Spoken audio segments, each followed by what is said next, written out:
opening the door wide to new possibilities, hope of real breakthroughs and understanding more big ideas than we could have ever imagined. These are the biggest grants we've ever been able to offer. We're going to come out of this with some breakthrough ideas. Focused solely on neuroendocrine tumors. You are not alone. We are all with you on the board.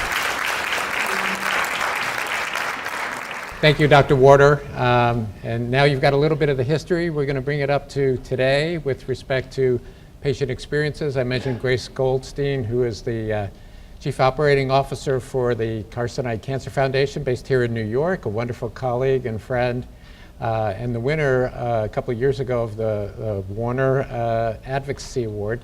And she's going to talk a little bit about a breakthrough study that we did internationally through the international group, the INCA group, really trying to get a handle on patient experiences. So you'll probably see some common threads in your journeys, and Grace, again, has really been one of the leaders in developing this entire survey and trying to learn more from it that can inform what we need to do next to continue to meet and identify unmet needs, which we'll talk about after Grace is done. So without any further ado, Grace Goldstein.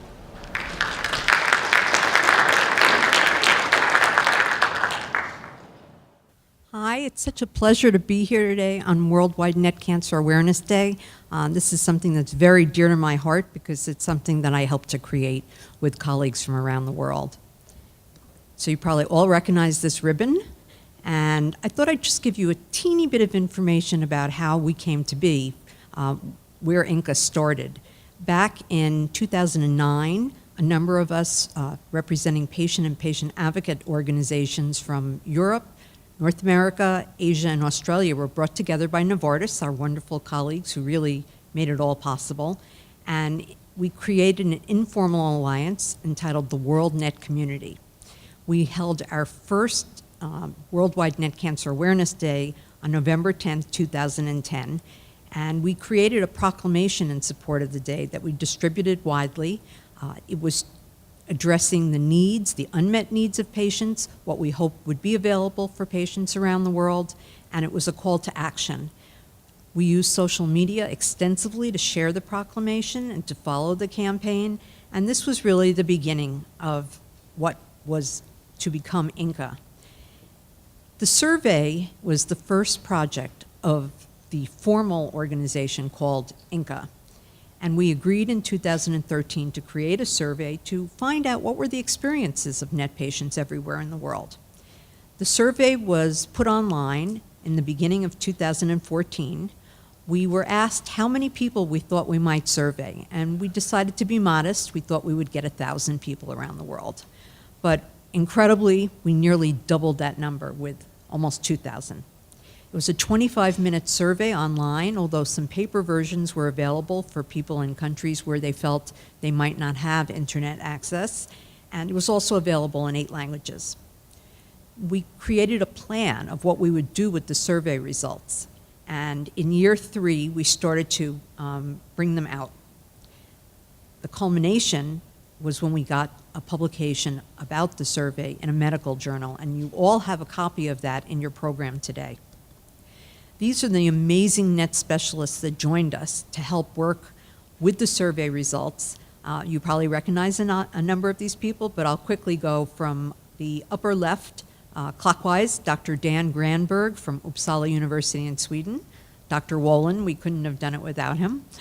Dr. Philippe Riznuski from France. Dr. Warner, an absolute critical part and participant. Dr. Kjell Oberg from Uppsala University in Sweden. Dr. James Yao from MD Anderson in Texas. Dr. Simran Singh from Sunnybrook in Toronto, Canada.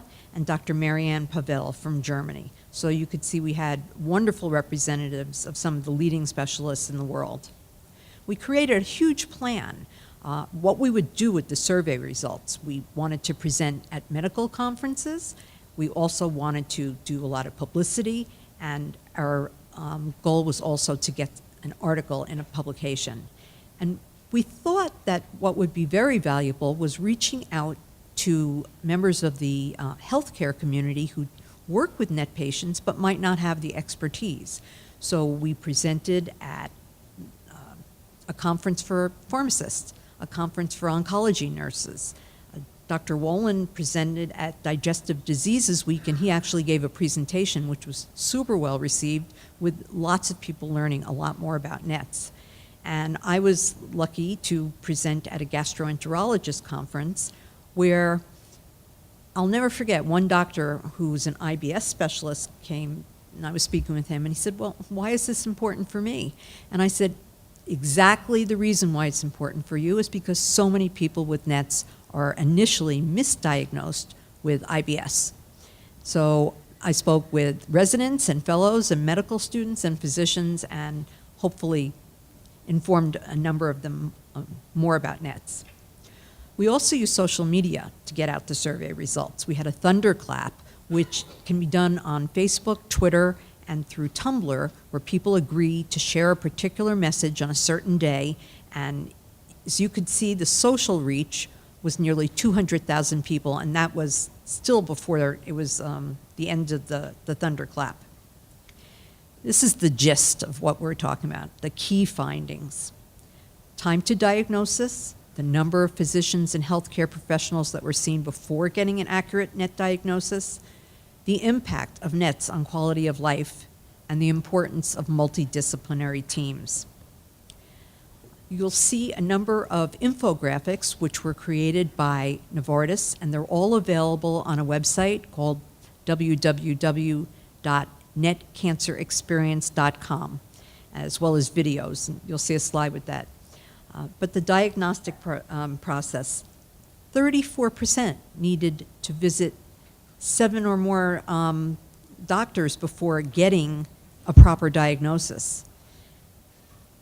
45% of these nearly 2,000 people said they had another diagnosis before being properly diagnosed.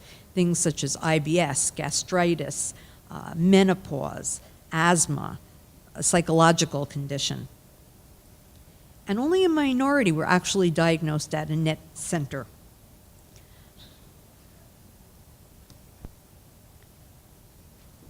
These statistics may well speak to your own experience, and this is why we're all working so hard to raise awareness, to change them.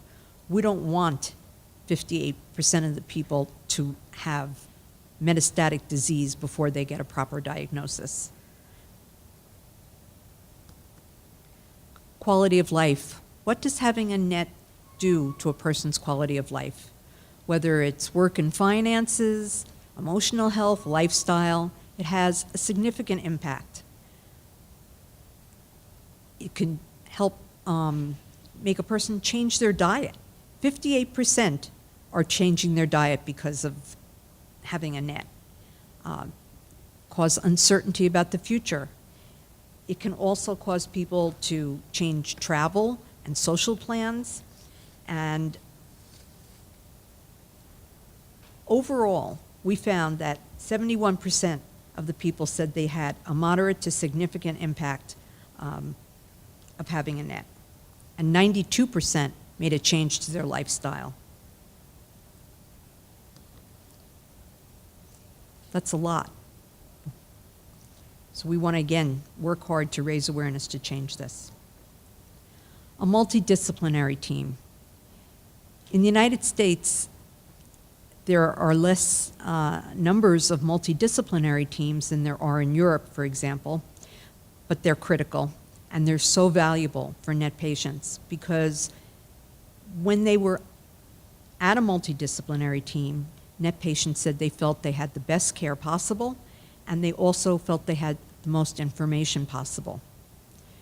And people are willing to travel quite a distance. The average was 126 miles, but we certainly know that people travel a lot further than that.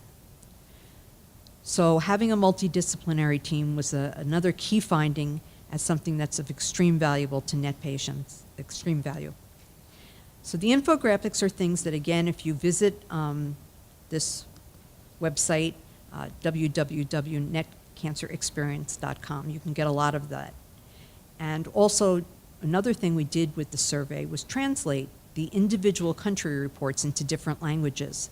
This makes it very valuable for people in other countries where the most people speak the language of the country. So the information was able to be shared in these different countries, in these different languages. Again, this is the website where all of the information from the survey is put together, as well as these different videos that you'll see. And this is the most recent way we were able to share the survey results. This is the article that's in your program, the Journal of Global Oncology. This is the first time that a patient-reported survey globally is being shared in the medical literature. And it's really important because for all time, it will be there, and it's being shared amongst physicians who may not know about it. So we're really proud of this and very happy that we're able to share the article with you. And this is the most recent from a Lancet article this month. I'll quickly read you the quote from Ron Hollander. "The global survey of patients was transformational. We are now together in dialogue with NET medical leaders to make progress in addressing unmet needs in standards of care, patient access, and research." And we like to feel that the survey helped to start this with our wonderful collaboration with NET professionals around the world. And now we, through INCA, are doing a lot more with NET professionals to address all these needs. And it's just the beginning. We're so dedicated to raising awareness. But I think for me, the most important thing that came out of the survey is the global experience of having a NET. Doesn't matter if you're diagnosed in the United States or in Bulgaria or in Singapore. It's a global experience. And please know you can turn to all of us for support. I'm very fortunate to actually have spoken with a number of you in this room today, and today getting to meet some of you. But you're not alone. So, thank you.